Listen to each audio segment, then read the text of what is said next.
great pleasure to have you here today, and it is such an honor to have you watching my video today.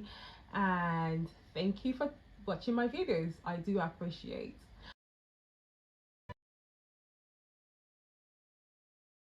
Has been quite a while, not a while, but it is a while if you get what I mean. And I've forgotten a lot of things, to be honest, only because my son is now more than a toddler.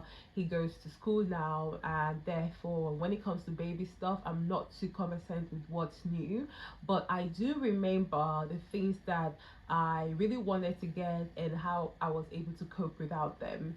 So I'm gonna be going straight right into the video. I am in no way a salesperson. I am not an expert in baby stuff. I am not a midwife. I am not a I have no experience in working in these situations, except for the fact that I am a mom. So I believe that I qualify in sharing my opinions and giving advice for people who need it. So with my son, at the time he was about um 2 months ish, he refused to sleep in his bassinet. Like, he refused to. After 2 months, or I think before 2 months, what happened was I saw him just struggling. Every time I put him in the bassinet, he would struggle. Every time I put him in the bassinet, he would sleep for a while, but then he would wake up and then he would struggle to come out. Not like come out, because he was still like 2 months, but he didn't like it at all. And then I just took it that it was time for me to bring him out. By the time I brought him out of the bassinet, he slept a lot better. I don't know what it is with this bassinet of a thing. I guess it felt like he was being too cozied up in a way. I don't know, but he grew out of it quickly. It's not something I would recommend buying, because at the end of the day, your baby is definitely going to grow out of it, and then you would end up putting it in your house, and it becomes a piece of item that you would keep, and it takes a lot of space as well. So you just want to try and avoid these things by making sure that you don't get a lot of things. For me, I would have personally preferred a crib, and a crib is a lot better because with a crib they do grow they do grow out of the crib a lot longer than the bassinet. The bassinet was just something that I bought because of space. And was it necessary to buy? Not at all. The bin. So the diaper genie is actually the bin for putting in diapers. So what it does, depending on the type you eventually get, what it does is that it kind of like sucks in, some of them sucks in the diaper and then seals it up, and then just keeps it down, and then eventually you have like 10 or 20. And I feel like, was it really necessary? So I would have preferred to after wrapping the diaper, just take it straight into the bin, like wrap it again and then put it straight into the bin and take it out. That's more preferable than just leaving it in there thinking that that's what's best for the diapers. Like, there are some really good ones, but exactly what I did eventually, I doubled them up and then I would always throw them away. That's how I was able to get rid of that extra smell, because best believe baby diapers stank. Number 3 would be buying bulk of diapers. I know you want to do that. You want to buy the baby diapers. I would advise every month, because with every month comes growth, and with the growth means that there's going to be an upgrade with the diapers. I mistakenly at first bought a lot of diapers. The baby has gone to a new month, by 40, perhaps 50, but not 70, because you might not really use them, right? What they like and what they do not like, you cannot force them. My baby didn't like the pacifier, and I bought about 3 or 4. He refused them, like totally refused them. So yes, do not buy the pacifier if you do not need them, or just buy one first and try it on. If it doesn't work, you don't have to buy more, just leave it. okay? Because it's going to end up being a waste of money. And I know they have like all these fancy ones, all these ones with different engravements, with Swarovski and all different sort of blings and expensive ones. They, you could buy them if you like, but just buy one cheap one. If the baby doesn't like it, they do not like it. I thought perhaps buying the more expensive ones would mean that the baby would like it. No, it did not work with my child at all. And I will say this to you as well. So a lot of people might say, oh, why not buy the pacifier simply because they want your baby to be quiet? No, babies are meant to cry. And if a baby is always crying, I mean, depending on whatever issue, if you find that your baby is fine and healthy, babies cry. Don't worry about the pacifier. They would know how to soothe themselves. They can get like a blanket, a soft blanket. They could get like a soft toy. I, as a new mom, thought that perhaps buying the expensive bottles would mean that the baby would have less colic, which is less colic. The baby would be more, I don't know, hygienic, less problems with their tummy. But no, bottles are bottles.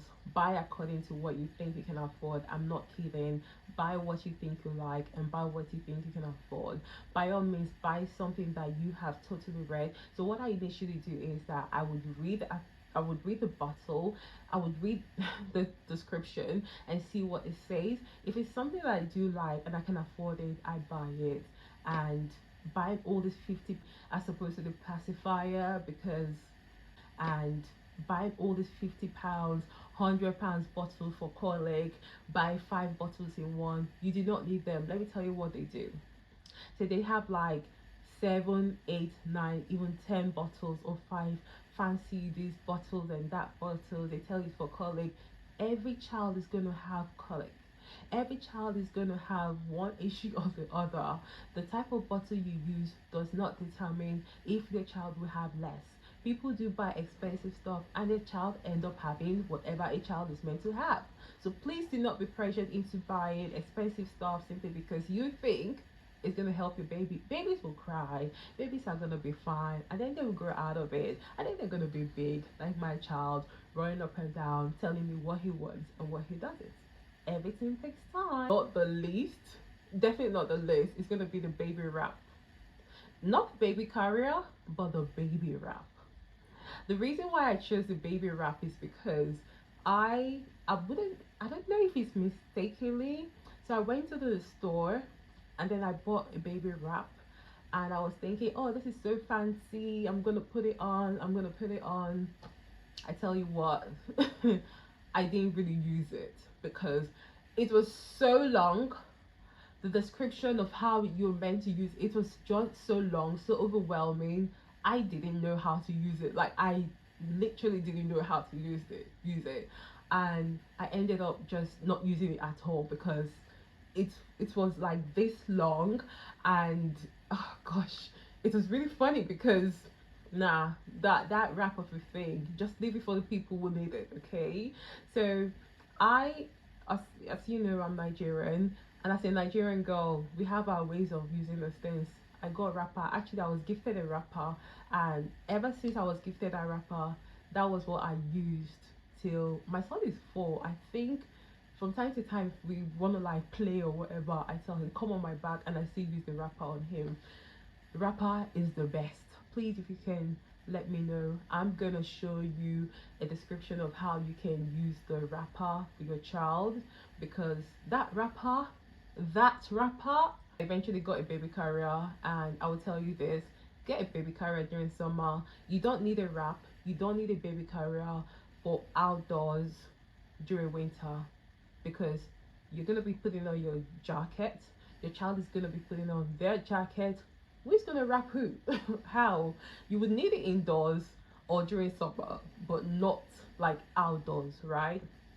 And I will tell you this: get a baby carrier during summer. You don't need a wrap, you don't need a baby carrier for outdoors during winter, because you're going to be putting on your jacket, your child is going to be putting on their jacket.